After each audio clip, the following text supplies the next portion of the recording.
Virginia City, Nevada. You excited, Jake? Yes. Virginia City. Well, welcome to the Virginia and Truckee Railroad. My name is Jerry. I'll be your conductor on this run. Brian is your engineer. He's up in the cab of our 1953 General Electric, diesel electric locomotive. Now we are going into tunnel number 4. There were 8 tunnels on the VFD system. Tunnel number 4 is about 400 feet long. It was built about 1869 during the original building of the VFD.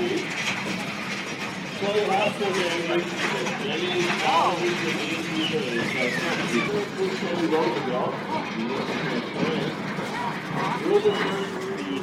Now all 3 of those guys were presidents of